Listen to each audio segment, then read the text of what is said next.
Baiklah seorang lawan seorang. Ketika Saul dan segenap orang Israel mendengar perkataan orang Filistin itu, maka cemaslah hati mereka dan sangat. Saya mau tanya, apa yang dipakai oleh Goliat sama persis seperti yang dituliskan oleh Paulus. Betul kan? Wah, pokoknya Saul sebagai raja Israel udah nggak tahu mau ngomong apa, mau bikin apa. Tuh Saul, dia maju enggak, mundur enggak. Dia cuma bertahan di dalam ketakutan. Pasrah. Itulah posisi Anda dan saya melawan setan. Hanya dapat bertahan. Tadi lagunya Pio, salah satunya bilang begini. In the silence. Aku hanya berdiam di dalam keheningan, ketenangan. Ngapain?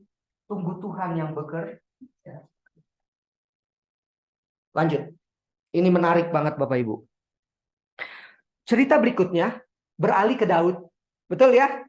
Lalu Daud yang adalah anak bungsu disuruh oleh bapaknya. Sementara 3 abang-abangnya Daud sudah pergi berperang. Ikut Saul. Betul ya? Ayat 16. Ayat 15. Tetapi Daud selalu pulang daripada Saul untuk menggembalakan domba ayahnya di Betlehem. Orang Filistin itu maju mendekat pada pagi hari dan pada petang hari. Demikianlah ia tampil ke depan 40 hari lamanya. Bapak Ibu bayangkan 40 hari pagi Goliat datang. Mana? Mana jagoanmu mana? Sore mana jagoan? Bapak Ibu ngerti maksud saya? Itu namanya ngeledek. Emang enak diledek-ledek? Diledek ingin membalas tapi nggak punya kemampuan. Rasanya gimana? Bukan hanya jengkel, kalau boleh ambil pisau bunuh diri. Udah malu, nggak sanggup, nggak tapi mau melawan, tahu diri, malu. Isai berkata kepada Daud, ambillah untuk kakak-kakakmu berti gandum, yang intinya disuruh kemana? Ke tempat perang. Lihat abang-abangmu. Ayat 20. Lalu Daud bangun pagi-pagi, ditinggalkannya lah kambing dombanya pada seorang penjaga, lalu mengangkat muatan dan pergi, seperti yang diperintahkan Isai ayahnya kepadanya. Sampailah ia ke perkemahan, ketika tentara keluar untuk mengatur barisannya dan mengangkat sorak perang. Orang Israel dan orang Filistin itu mengatur barisannya, barisan berhadapan dengan barisan. Lalu Daud menurunkan barang-barangnya dan meninggalkannya di tangan penjaga barang-barang tentara. Berlarilah Daud ke tempat barisan, sampai di sana bertanyalah ia kepada kakak-kakaknya, apakah mereka selamat? Sedang ia berbicara dengan mereka, tampillah maju pendekar itu, Goliat itu.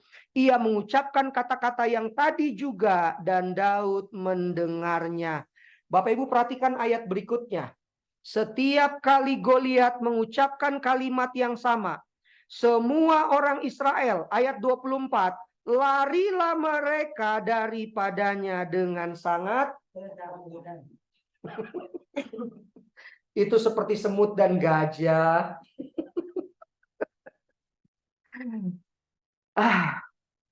Sebenarnya harga diri seorang jenderal, seorang raja sedang dipertaruhkan di situ. Dia mau suruh pasukannya serang, dia tahu kemampuan pasukannya pasti kalah, dia bilang mundur sama malunya. Saul sebagai raja nggak bisa apa-apa. Tidak berdaya, betul sekali Bu. Berikutnya. Berkatalah orang Israel itu, sudahkah kamu melihat orang yang maju itu? Sesungguhnya ia maju untuk mencemoohkan orang Israel. Orang yang mengalahkan dia akan dianugerahi raja kekayaan yang besar.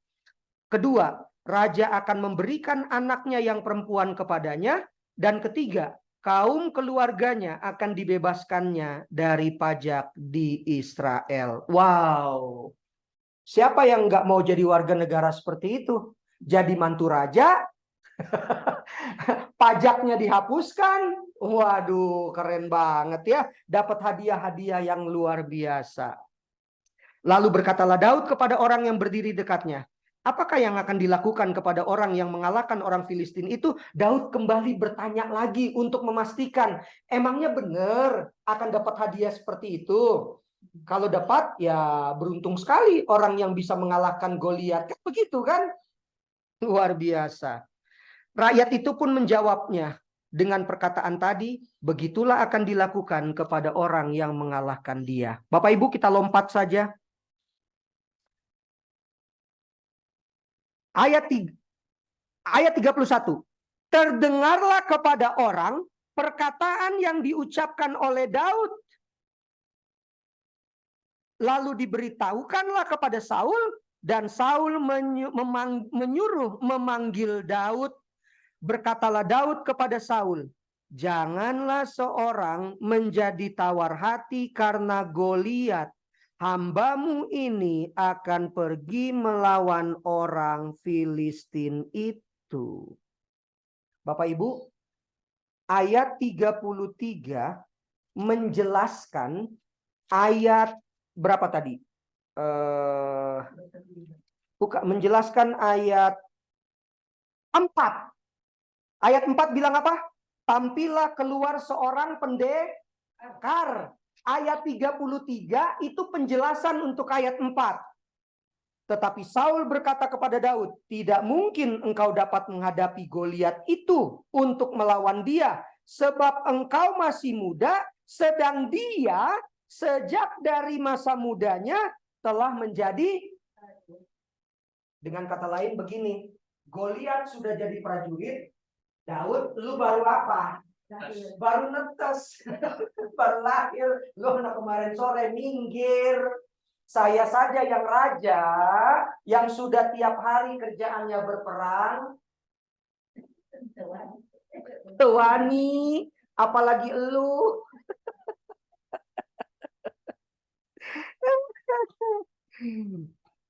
Ini yang menarik Bapak Ibu. Tetapi Daud berkata kepada Saul, hambamu ini biasa menggembalakan kambing domba ayahnya. Apabila datang singa atau beruang yang menerkam seekor domba dari kawanan yang kupimpin, aku mengejarnya, menghajarnya, dan melepaskan domba itu dari mulutnya. Perhatikan kalimat berikutnya. Sama seperti kalimat yang disampaikan oleh Paulus. Berdiri tegak katanya kan. Kemudian apabila singa dan beruang itu berdiri menyerang aku, maka aku menangkap janggutnya, lalu menghajarnya dan membunuhnya. Baik singa maupun beruang telah dihajar oleh hambamu ini. Orang Filistin yang tidak bersunat itu sama seperti salah satu daripada binatang itu, karena ia telah mencemooh barisan daripada Allah yang hidup.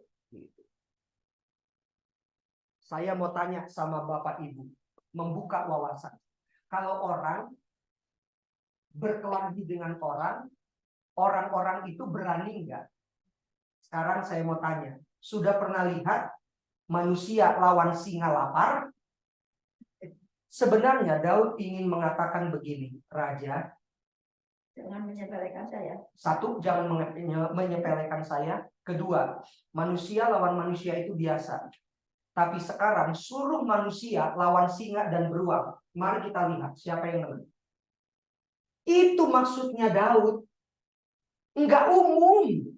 Bapak Ibu pernah lihat kucing berkelahi? Pernah lihat anjing berkelahi? Ngelihat waktu dia menyeringaikan giginya itu? Bisa bayangkan Budi Kelana berkelahi menyeringaikan giginya.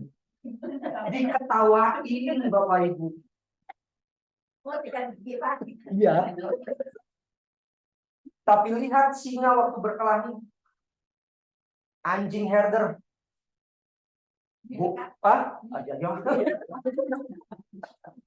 Waktu kita lihat anjing begitu, percayalah, ciut hati ini.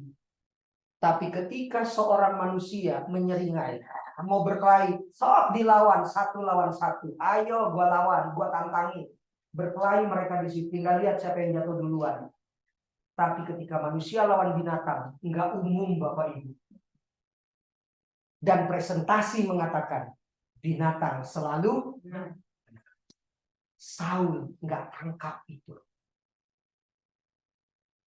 Nggak. Sok, masuk ke rumah Bugio. Ada anjing. Itu baru belum dilepas tuh anjing. Betul nggak? Belum dilepas tuh anjing, belum ngegigit. Udah kabur kita. Saul nggak tangkap di situ. Daud ingin katakan begini, Raja, manusia lawan manusia itu biasa. Manusia lawan binatang, kalau menang, itu luar biasa. Itu yang Daud mau katakan. Dan ada maksud Daud di belakang itu, sehingga dia katakan itu. Walaupun itu pengalaman hidupnya. Pula kata Daud, ini yang saya katakan ada maksud di belakang itu. Lihat ayat 37. Pula kata Daud, Tuhan yang telah melepaskan aku dari cakar singa dan dari cakar beruang, Dia juga akan melepaskan aku dari tangan orang Filistin itu. Kata Saul kepada Daud, "Bila Tuhan menyertai." Ayat 37 adalah kata kunci dari Daud. Aku nggak akan bisa lawan singa sama beruang. Mereka lebih hebat. Alam ini alamnya mereka. Betul nggak? Bukan alamnya saya. Tapi ayat 37 Daud keren banget. Raja, Tuhan yang lebih hebat daripada singa dan beruang membuat aku sanggup melawan binatang itu. Tapi menarik sekali ayat berikutnya. Lalu Saul mengenakan baju perangnya kepada Daud. Ditaruhnya apa? Ketopong, baju jira. Ayat 39. Dikasih pedang. Supaya Daud menjadi seorang prajurit. Daud bukan prajurit. Daud gembala. Tapi pengalaman perangnya jauh lebih hebat daripada prajurit siapa? Saul dan Filistin. Lihat, Alkitab mengatakan setelah Daud memakainya, Daud tidak dapat berjalan. Inilah yang saya katakan di awal Bapak Ibu. Perlengkapan senjata itu canggih dan hebat, tetapi sayang tidak cocok di orangnya. Karena orangnya tidak punya kesanggupan untuk memakai pedang itu, tombak itu. Nggak usah jauh-jauh lah, saya kasih contoh. Siapa yang di sini potong ayam ngeri? Potong ayam aja ngeri, mau bunuh orang, betul nggak Pak? Orang yang nggak biasa lihat darah, jangankan bunuh orang, potong ayam juga takut. Percaya sama saya. Percaya sama Tuhan, bukan saya. Lihat darah aja siap. Bapak Ibu, kenapa saya harus jabarkan ini? Saya sedang mengarah kepada satu senjata yang jauh lebih hebat. Maka berkatalah Daud kepada Saul, aku tidak dapat berjalan dengan memakai ini, sebab belum pernah aku mencobanya. Kemudian ia menanggalkannya. Ketopong, baju jirah, ikat pinggang, kasut, tembaga, perisai, pedang, lembing, itu senjata hebat. Tapi sekarang lihat ayat berikutnya. Senjata hebat itu tidak lebih hebat dari senjata yang dipakai oleh Daud. Daud ambil apa? Lalu Daud mengambil tongkatnya di tangannya. Pertanyaan saya, tongkat apa yang Daud pegang? Tongkat gembala yang biasa hanya untuk apa? Ngangon kambing. Kalaupun tongkat itu untuk ngegebuk singa dan beruang, ya supaya singa beruang itu lari begitu aja kan. Nggak ada yang hebat dengan tongkat daripada Daud. Itu tongkat biasa. Berikutnya, dipilihnya dari dasar sungai 5 batu yang licin. Itu batunya kecil Bapak Ibu. Tidak seperti batu yang besar begitu bisa nimpuk orang jatuh. Kemudian ditaruhnya dalam kantung gembala yang dibawanya, yakni tempat batu-batu. Dan yang ketiga, dia punya apa? Umban, ali-ali. Ali-ali zaman dulu bukan seperti kita sekarang ketepel begini, tapi prinsip dasarnya iya. Itu ada 2 tali, ya, lalu ada tempat untuk beginilah. Ini tali sini. Tinggal keahlian aja. Jadi begitu diputar, dilepas salah satu tali, kelepaskan tali yang satu itu akan meluncur. Nah, prinsip dasarnya sama kayak ketepel begitu. Itu menarik. Demikianlah ia mendekati orang Filistin.